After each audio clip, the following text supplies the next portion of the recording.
حضرت عبداللہ ابن عمر رضی اللہ تعالیٰ عنہ بیمار ہو گئے، شدید علیل تھے، طبیعت مبارک میں کمزوری آ گئی، کچھ کھانے کو دل نہیں کرتا تھا، گھر والے بار بار کہتے کچھ کھا لیجئے کچھ کھا لیجئے، نہیں کھاتے تھے۔ بالآخر حضرت نافع آپ کے غلام تھے، ان سے کہنے لگے کہیں سے مچھلی مل جائے نا تھوڑی سی، میں کھاؤں گا۔ تو کہتے ہیں میں سارے مدینے میں ڈھونڈتا رہا، مچھلی نہ ملی، اگلے دن بھی ڈھونڈی تو نہ ملی، تیسرے دن بھی ڈھونڈی تو نہ ملی، تو فرمانے لگے یار بس چھوٹی سی خواہش ہے، کوئی فرض نہیں ملتی تو رہنے دے۔ کہتے ہیں چوتھے دن مچھلی مل گئی، میں 1.5 دینار کی مچھلی لایا، لا کے حضرت عبداللہ ابن عمر رضی اللہ تعالیٰ عنہ کے سامنے جو مچھلی رکھی تو آپ نے لقمہ روٹی کا توڑا تھا، مچھلی کو لگانے لگے کہ دروازے پہ فقیر نے آ کے آواز دی کچھ کھانے کو دو۔ تو حضرت عبداللہ ابن عمر نے روک لیا اور ہنسے۔ کئی دفعہ دے ہم بھی دیتے ہیں پر ہمارا چہرہ دیکھنے والا ہوتا ہے، اتنے ہم غصے میں ہوتے ہیں، دے دیتے ہیں، لیکن جو چھلوٹیں ہوتی ہیں نا چہرے والی وہ گنی نہیں جاتی۔ ہنسے، فرمایا دیکھو میرا اللہ کتنا کریم ہے، وہ مجھے بچانا چاہتا ہے، اٹھا بار دیا جا کے۔ تو خادم اب حکم کا پابند تھا، وہ لیت اللہ تو کر نہیں سکتا تھا، وہ گیا اور جا کے دے آیا۔ فقیر جب سارے محلے سے آٹا اکٹھا کر لیتے ہیں تو پھر ایک جگہ جا کے بیچتے بھی ہیں۔ دے آیا، وہ 2 گلیاں آگے گزرا تو میں پیچھے دوڑا گیا، میں نے کہا سچ بتا کھانی ہے کہ بیچنی ہے؟ وہ کہنے لگا جو بھی سبب لگ جائے کر جاؤں گا، آپ نے دے جو دی ہے۔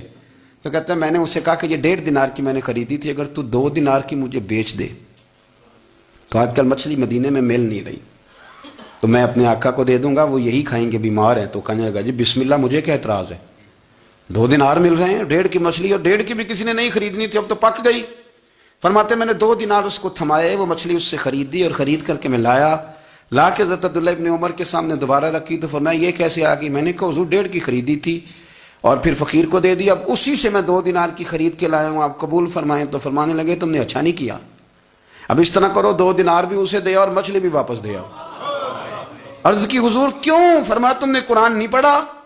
حضور پڑھا ہے۔ فرمایا رب فرماتا ہے لن تنالوا البر حتی تنفقوا مما تحبون، تم بھلائی کو اس وقت پہنچو گے جب اپنی پیاری چیز راہ خدا میں خرچ کرو گے۔ امام غزالی نے لکھا ہے، فرمانے لگے دیا تو وہ حضرت نافع کہتے ہیں میں دینے گیا، دے کے واپس آیا تو کچھ پریشان تھا کیونکہ مجھے بھی 4 دن ہو گئے تھے نا تلاش کرتے، تھوڑی طبیعت میں مایوسی تھی کہ اتنی محنت سے میں نے لایا اور آپ نے واپس کر دی۔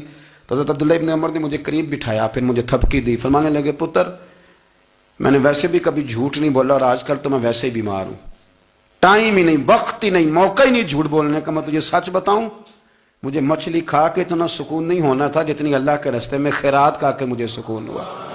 تو تجھے تو میری راحت سے غرض ہے نا کہ مجھے راحت کیسے ہوتی ہے، تو مجھے سکون ملا ہے راہ خدا میں دے، میں نفسانی خواہش پوری کر لیتا تو یہ میرا نفس کل پھر مجھ سے مچھلی مانگتا، پرسوں کہتا نہیں چھوٹے گوشت کی یخنی بھی چاہیے۔ ہم لوگ الجھ گئے ہیں، بہت بڑے قیدی ہیں اپنے آپ کے، بڑے قیدی ہیں، سارا دن اپنی خواہشات کی تکمیل میں بھاگے رہتے ہیں، بڑے بڑے سونے نوجوان۔ میں ان پہ تنقید نہیں کرتا، مجھے ان پہ ترس آتا ہے۔ جب میں رات کے اندھیروں میں انہیں ٹیلی فون لے کے چوکوں میں کھڑے دیکھتا ہوں تو مجھے رحم آتا ہے، میں کہتا ہوں دیکھو نفس کی خواہش کے پیچھے یہ کیا مثلاً آخر کیا ہے اس میں، ایک عورت کے پیچھے تباہ کر لیا اپنے آپ کو، یعنی زیادہ سے یہ کوئی مقصود ہے، یہ کوئی مقصد حیات ہے جس کو مقصد بنا لیا ہے؟ میرے عزیز بات کو سمجھ لیں، اتنا خوبصورت آدمی ہے اور اتنا اس کا اونچا قد کاٹ ہے، اور کیا کس کے پیچھے یہ بھاگا ہوا ہے؟